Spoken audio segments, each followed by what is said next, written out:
Homecoming surprise turned nightmare. I caught my wife in our bed with my best friend. I, 28M, have been serving in the US Army for the past 2 years. I've been married to my wife, Karen, F27, for 4 years now. It was a love marriage, and we were really happy together, or so I thought. Last week, I got some leave approved and decided to surprise Karen by coming home without telling her. I was so excited to see her after being away for months. I still remember how we met in college. She was this vibrant, outgoing girl who caught my eye from day one. We started talking in our shared history class and hit it off immediately. Our first date was at this little coffee shop near campus. We talked for hours, losing track of time. I knew then that she was special. As our relationship grew, we made so many wonderful memories together. We'd go on weekend road trips, exploring new towns and trying local cuisines.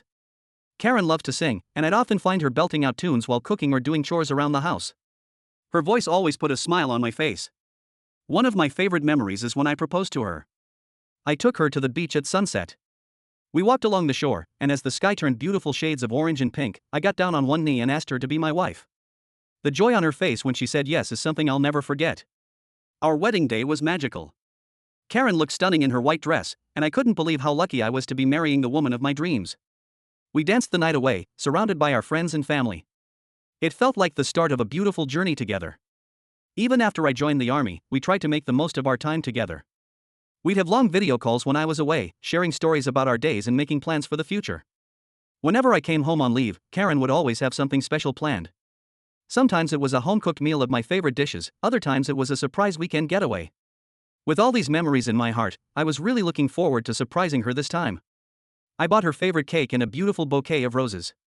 I used my spare key to quietly enter our house, planning to surprise her in the bedroom. As I approached the bedroom, I heard Karen giggling. At first, I thought she might be watching something funny on her phone, but then I heard a man's laugh too. My heart started racing, and I felt a knot forming in my stomach. When I opened the bedroom door, I couldn't believe my eyes. There was Karen in our bed, with my best friend Bill, M30. They both looked shocked to see me. Karen quickly pulled the sheets up to cover herself, while Bill just sat there with his mouth open, not knowing what to say. I felt like the ground had disappeared from under my feet. The cake box slipped from my hand and fell to the floor. The roses I was holding suddenly felt heavy, and I let them drop too. Karen started saying something, trying to explain, but I couldn't hear her words clearly. It was like there was a ringing in my ears.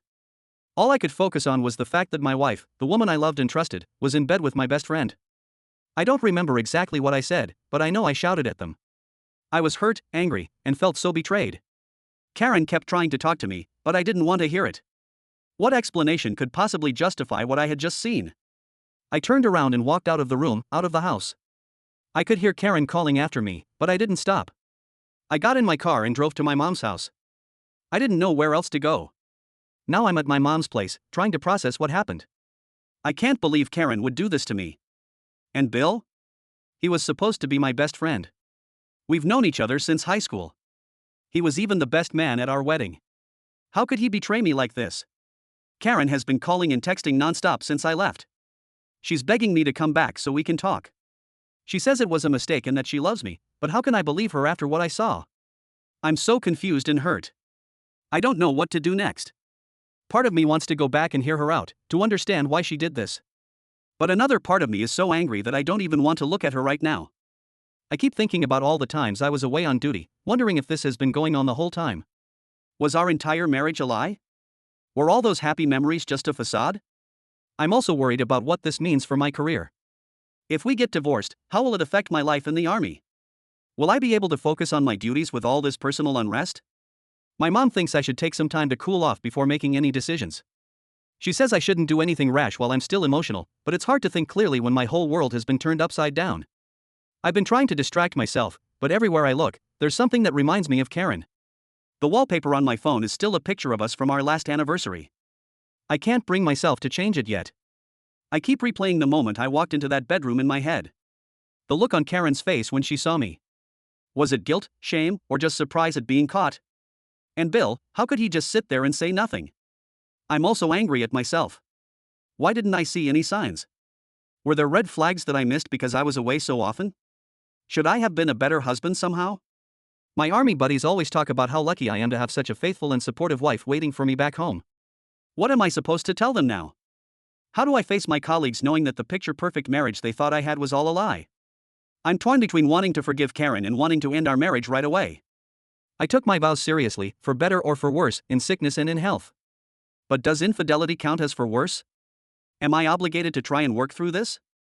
Bill hasn't tried to contact me at all. I don't know if that makes me feel better or worse. I keep thinking about all the future plans Karen and I had made. We talked about having kids once I finished my current tour of duty. We even picked out names. Now all those dreams feel ruined. I'm also worried about practical things. Most of our stuff is in that house. If I decide not to go back, how do I get my things? The thought of seeing Karen again, of being in that house where I caught them, makes me feel sick. My leave is only for a week. I'm supposed to report back to duty in a few days. How am I supposed to focus on my job with all this going on? Should I ask for an extension? But then, I'd have to explain why. And I'm not sure I'm ready to tell my superiors about this mess. I feel like I'm in a daze. One moment I'm angry, wanting to file for divorce immediately.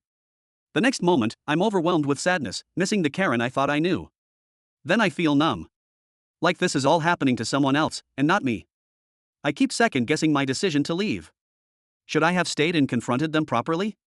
Would that have made a difference? Or would it have just led to more lies and excuses? Sometimes I wish I had never come home early, that I had never found out. Is it better to know the truth, even if it hurts this much? Or would I have been happier living in ignorance? The logical part of my brain knows I need to start thinking about practical next steps, whether that's marriage counseling or divorce lawyers. But emotionally, I'm not ready to make any decisions yet. I feel like I'm grieving, not just for my marriage, but for the future I thought we had, for the trust I've lost, for the friendship with Bill that's now destroyed. Karen's latest text says she'll do anything to make this right, that she'll go to counseling, that she'll cut all ties with Bill. But can I ever trust her again? Even if I decide to try and work things out, will I always be wondering if she's being truthful? I'm also struggling with feelings of lack. Was I not a good enough husband? Did Karen cheat because I was away too often? Should I have done something differently? The more I think about it, the more questions I have. I feel like I'm on an emotional roller coaster. One minute I'm determined to be strong and move on, the next, I'm looking at old photos of Karen and me, remembering happier times and feeling heartbroken all over again. I know I need to make a decision soon. I can't avoid Karen forever, and I need to figure out what I'm going to do about my living situation and my belongings. But right now, every option feels impossible. Should I have stayed and talked it out? What would you do in my situation? Update. It's been a few months since my last post, and a lot has happened. I wanted to give you all an update on my situation. After spending some time at my mom's place and talking things through with her and a counselor, I finally decided to divorce Karen. It wasn't an easy decision, but I felt it was the right one for me. I couldn't see myself ever trusting her again after what she did. I hired a lawyer and had divorce papers drawn up. I decided to have them sent to Karen rather than delivering them myself. I didn't think I could face her without losing my calmness. A few days after the papers were sent, Karen called me. I was expecting her to beg me to reconsider or to apologize again, but her tone was completely different this time. She was angry, accusatory even. "So you're divorcing me?" She spat. "That's rich coming from you, you hypocrite." I was confused. "What are you talking about, Karen?" "Don't play dumb with me," she said.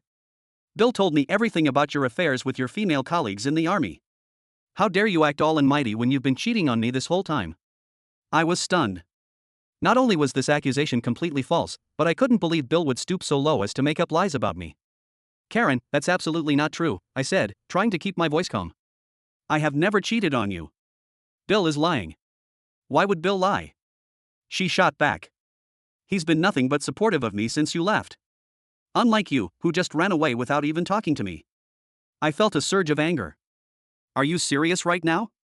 I caught you in bed with my best friend, and you're accusing me of running away, and now you're believing the words of the guy you cheated with over your husband?"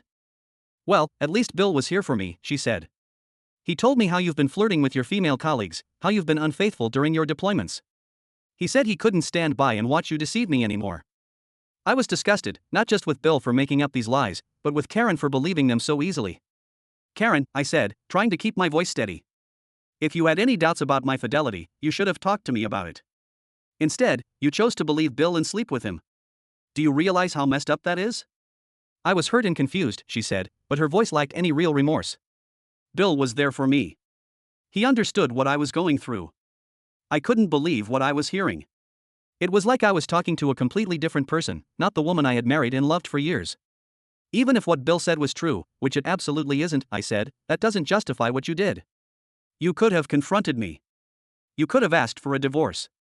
Instead, you chose to cheat. Well, maybe if you had been a better husband, I wouldn't have needed to turn to Bill, she snapped. That was the last straw for me. I realized at that moment that I had made the right decision in filing for divorce. I didn't want to be with someone who could so easily believe the worst about me and use it to justify their own bad behavior. Karen, I said, my resolve strengthening. I want you to listen carefully. I have never cheated on you. Not once, not ever. The fact that you would believe these lies about me, especially coming from the man you cheated with, tells me everything I need to know about our relationship. I'm going through with this divorce and I'm glad I'm doing it. I don't want to be married to someone who doesn't have faith in me and who jumps into bed with a man spreading lies about her husband. There was a pause on the other end of the line. When Karen spoke again, her tone had changed. It was almost taunting. You know what? Fine. Go ahead with the divorce. Bill is twice the man you'll ever be. He'll keep me happy in ways you never could. I felt a mix of hurt and anger at her words, but mostly, I felt relieved. This conversation had confirmed that I was making the right choice. Good luck with that, Karen, I said. I hope you and Bill are very happy together. And with that, I hung up. The divorce proceedings went ahead. It was a difficult and stressful time, but I was sure of my decision. Karen didn't contest anything, probably thinking she'd be riding off into the sunset with Bill. A few months after our divorce was finalized, I heard through mutual friends about what happened with Karen and Bill. Apparently, Bill had started to gaslight Karen, making her doubt herself and her decisions. He'd make plans and then not show up or deny saying things that he had definitely said. It was a classic manipulation tactic. Then, one day, Bill just disappeared. He stopped answering Karen's calls and texts. He moved out of her apartment without telling her where he was going. He essentially ghosted her. Karen was devastated. She tried to reach out to me, probably hoping for sympathy or support, but I kept my distance.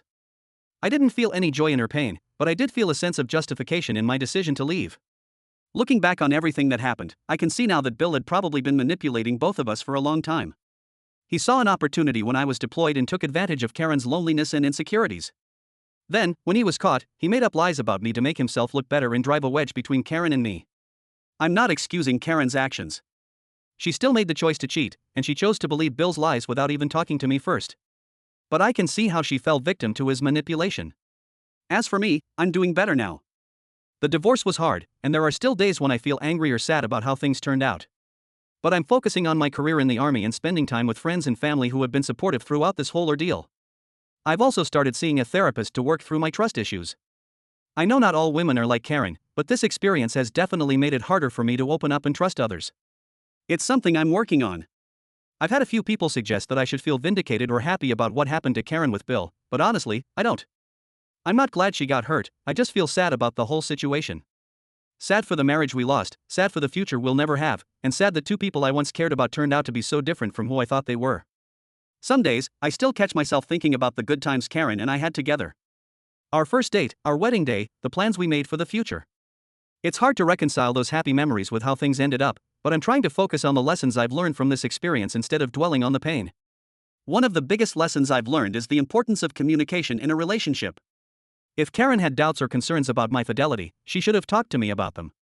And maybe I could have done more to reassure her when I was away on deployment. It's something I'll keep in mind for future relationships. I've also learned a lot about self-respect and standing up for myself. Walking away from my marriage was one of the hardest things I've ever done, but I know it was the right choice for me. I deserve to be with someone who trusts me and who wouldn't betray me the way Karen did. To those who commented on my original post and offered advice and support, thank you. Your words helped me through some really tough times, and to anyone else who might be going through something similar, know that it does get better. It's not easy, and it takes time, but you can get through it. As for me, I'm taking things one day at a time. I'm focusing on my career, my personal growth, and surrounding myself with positive people. I don't know what the future holds, but I'm hopeful, and for the first time in a long time, I'm at peace with my decisions.